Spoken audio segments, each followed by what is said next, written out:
लेकिन जैसे बाबा के जाने के बाद जब ब्रह्मा बाबा अव्यक्त हुए तो उसके बाद सेवाएं दिन दूनी रात चौगुनी बढ़ती गई और हम सब ब्रह्मा बाबा के जाने के बाद अव्यक्त बाप दादा के आह्वान से ही आए बाबा के पास। तो उसी तरीके से दीदी के भी अव्यक्त होने के बाद बिलासपुर में बहुत सेवाएं बढ़ी हैं और दीदी न सिर्फ बिलासपुर के आधार स्तंभ रहे लेकिन पूरे छत्तीसगढ़ में सबसे पहले ज्ञान लाने का के निमित्त दीदी ही बने थे। रायगढ़ से सेवाएं शुरू हुई थी तो वहाँ से फिर दीदी की सेवाएं कई जगह उड़ीसा, मध्य प्रदेश, छत्तीसगढ़ कई जगह दीदी ने सेवाएं की और सब तरफ से जैसे पतित पावनी गंगा बहते बहते फिर बिलासपुर की धरनी को दीदी ने पावन बनाया और हम सब बच्चों की दीदी अलौकिक माँ, तो उनका आज 7वां स्मृति दिवस है और दीदी का जन्म 8 अगस्त 1943 में इंदौर में हुआ था। दीदी बहुत अच्छे परिवार में दीदी का जन्म हुआ था, हर तरीके से संपन्न आध्यात्मिक परिवार था। दीदी ने हिंदी लिटरेचर में ग्रेजुएट किए हुए थे और फिर उसके बाद दीदी को 1970 में बाबा का ज्ञान मिला था और 1974 में दीदी समर्पित हो गए थे। तो हर तरीके की विघ्न समस्याओं को पार करते हुए अनेक समस्याएं दीदी के जीवन में आई, लेकिन उन सबको पार करते हुए दीदी एक बल एक भरोसा, अंत तक दीदी का एक ही पाठ पक्का था, एक बल एक भरोसा। और उसी पक्के निश्चय के साथ में दीदी आगे बढ़ते गए और इतनी सेवाएं करते गए। दीदी के पास में वो दृढ़ इच्छा शक्ति, दृढ़ संकल्प था कि दीदी ने जो ठाना वो किया और उसी के लिए आज बिलासपुर में यज्ञ के जितने भी महारथी वो सारे बिलासपुर में आए हैं, दीदी से लेकर के दादी तक।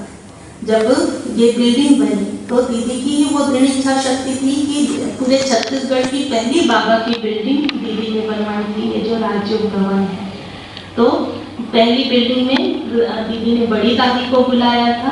फिर उसके बाद जब बड़ी दादी का संकल्प था कि सब जगह एक मेगा प्रोग्राम होना चाहिए जिसमें लाखों की अंदाज में बाबा का संदेश शरीर तक पहुंचे, तो पूरे जोन मिल करके वो सेवाएं कर रहे थे। लेकिन दीदी का वो दृढ़ संकल्प था कि जो एक अकेले सेंटर में वो प्रोग्राम किया था जिसमें हमारी प्यारी गुलजार दादी जी आए थे और एक अकेला सेंटर वो मेगा प्रोग्राम किया था। फिर जब दीदी की वो दृढ़ इच्छा शक्ति थी कि जब शिवानी बहन का फर्स्ट पब्लिक प्रोग्राम भी बिलासपुर में दीदी ने करवाया था 2008 में, जिसमें हरीश मोयल और शिवानी दीदी आए थे।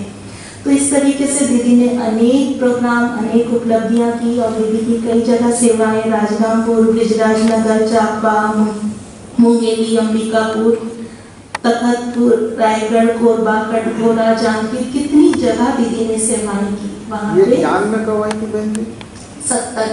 1970 में ज्ञान में आए। उनके चाचा, उनके लौकिक चाचा निमित्त बने थे उनको ज्ञान में लाने के। दीदी को साइकिल नहीं आती थी, सेंटर जाने के लिए दीदी ने विशेष साइकिल सीखी थी।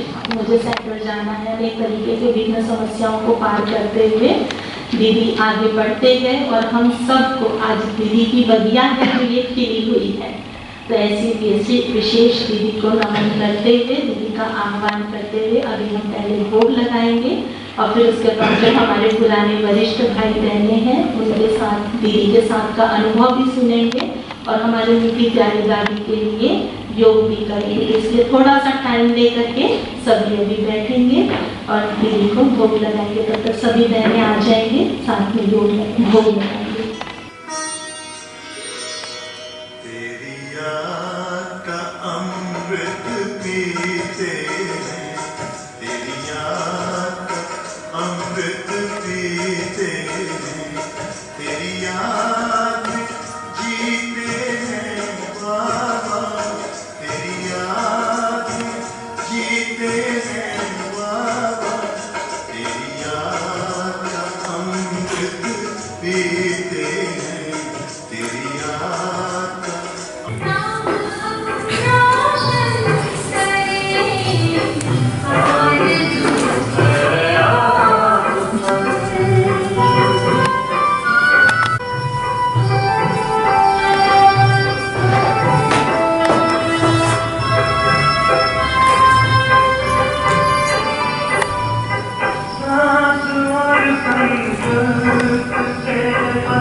जिनके दिल में उद्गार है, जिनके दिल की भावनाएं हैं बहन जी के प्रति, तो मैं सबसे पहले अमरजीत माता से कहूँगी कि वे आएंगे और बहन जी के साथ का अनुभव सुनाएंगे।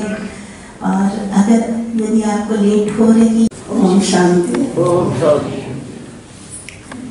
गीता बहन जी बहुत अनुभवी थी और बहुत ऐसे उनको कहनी नजर थी कि जैसे जो भाई ज्ञान में निकले शुरू में, तो वो समझते थे कि इनको कैसे वो समझाना है, उनकी नौक देख के ज्ञान देते थे।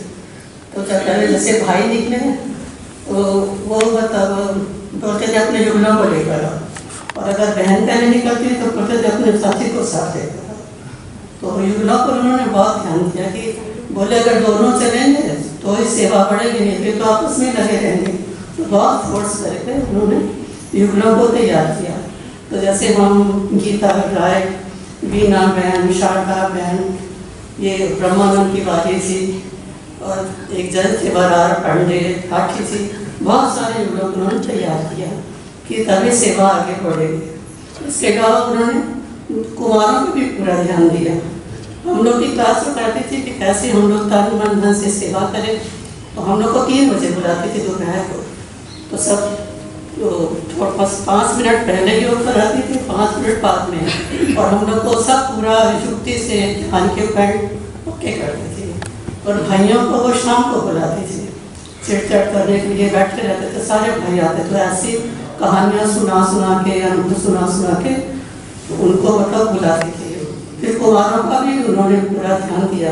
कुमारों के लिए क्लास होती थी, और पूरा इतने सारे कुमार मूर्ति जी थे, वो भी उनके बच्चे, सबके बच्चे आने लगे कि नहीं बोले आप मंदिर से प्रसाद देते हो तो सबको घर जाके देते हो कि उनको भी उसका पुण्य मिले, लेकिन अगर बाबा का ज्ञान है और स्वर्ग की बादशाही मिलेगी तो क्या अपने परिवार को नहीं देंगे। तो ऐसे ऐसे पढ़ने के उन्होंने कुमारों को भी तैयार किया। कुमारों का तो पूरा एक गढ़ तैयार हो गया था। जब दादी जी आई हैं तो कुमारों का अलग से फंक्शन होता था। इसके अलावा कुमारियाँ जो थी उनको भी पूरी नजर रखती थी, उनकी अलग से क्लास कराती, कुमारों को अलग से क्लास कराती। कितनी कुमारियाँ बहन जी ने तैयार की, और उसके बाद जो आज बहनें बनकर अपना पूरा सेंटर संभालती। और छाबड़ा जी के लिए तो क्या उम्र के हिसाब से, वातावरण के हिसाब से उन्हें कल भी काफ़ी गुण थे उनमें। तो जो भी था कि शायद जीवन भर छूट भी नहीं सकते हैं, सारी सोसाइटी मूव करते थे। तो उनको समझा के बुला के पूरे 4 महीने में उन्होंने हम धारणा में पूरे चलने लगे थे। यहाँ के जो नॉनवेज खाने वाले उन्होंने प्यार लहसुन करके छोड़ दिया था। तो ये बहन जी की पालना भी था कि प्यार से समझा के, ज्ञान की गहराइयों को समझा के उनको साधारण मनुष्य से ब्राह्मण बना दिया था। और मैं भक्ति बहुत करती थी, बाबा का ज्ञान भी बहुत अच्छा लगता, लेकिन डरती थी कि अगर छोड़ दूँगी तो कहीं पाप न पड़ जाए। फिर एक पॉइंट बहन जी ने समझा के उनको पक्का किया, और बाबा का ज्ञान समझ में आया, बाबा का प्यार मिला। बाबा के तो बने, लेकिन हाथ पकड़ के बाबा से उनको गीता बहन नहीं मिल पाया। वैसी महान बुद्धि को मैं नमन करती हूँ और उनकी आभारी हूँ। सबसे ज़्यादा गीता ऊंची दुनिया की दीवारें सैया तोड़ के ना दिया है। साथ में विनोद भैया जी।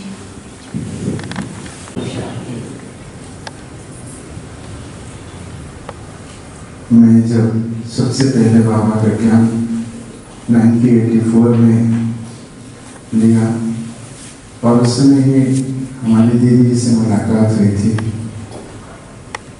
गुरुवार का दिन था, आज का ही दिन, और अमिता बहन जी जो थी वो हमें कोर्स कराई थी, और हम सभी दीदी के साथ जुड़ना हुआ। जैसे कि बहन जी ने भी आप सबको कहा कि वो हमारी अलौकिक माँ थी।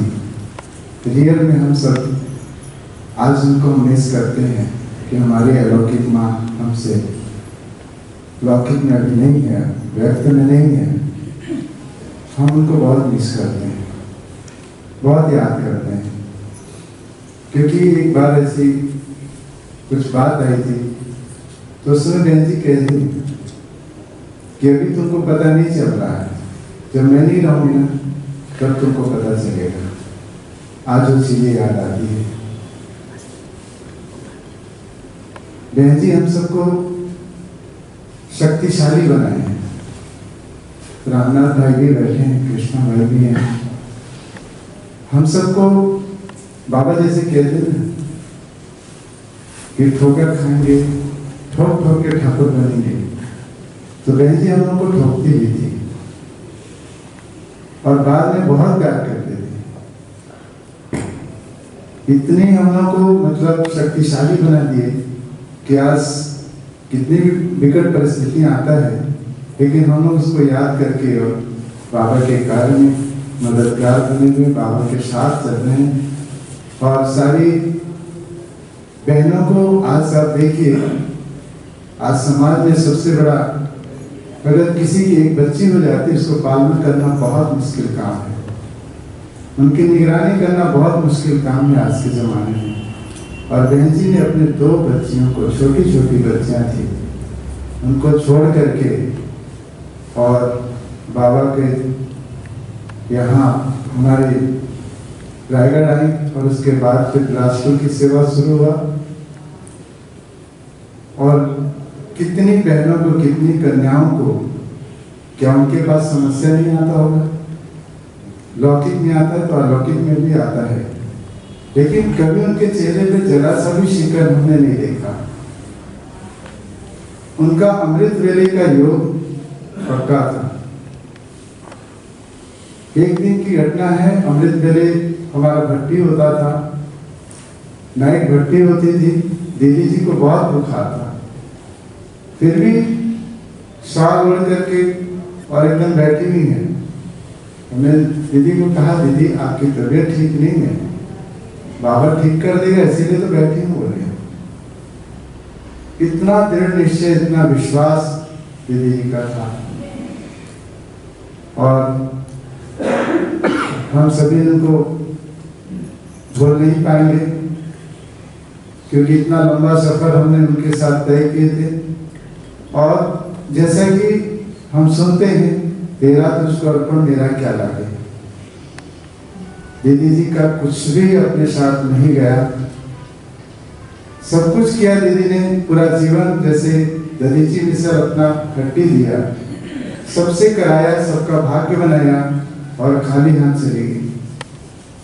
बाकी सब कुछ भर के गए, पर इस दुनिया का कुछ भी चीज अपने साथ उन्होंने नहीं लेके गया।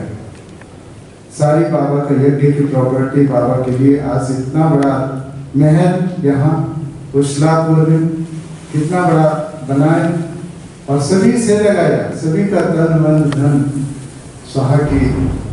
मैं उस महान आत्मा को, उस बाबा की अनन्य बच्ची को और हमारी अलौकिक माँ को मैं दिल से श्रद्धा सुमन अर्पित करता हूँ। हम रेस्ट करने के लिए सारी बहनें गए हैं और अचानक ही 4:15 बजे किसी भाई का फोन आया कि तब तक हम सब तरफ जाकर के बाबा का संदेश दे करके आते थे कि भगवान आ चुका है। तो किसी भाई का फोन आया कि क्या सच में भगवान आ चुका है? और दीदी उसको बाबा का परिचय देते देते ही आत्मा पंछी इस शरीर से, हाँ, बस स्टैंड से भी किसी भाई का फोन आया उधर पे ही, तो फिर उसको बोली आओ यहीं पे सेंटर पे, तुमको बताते हैं भगवान कैसे आया है। तो अंत तक दीदी सेवा, श्वासोश्वास सेवा करते करते ही गए।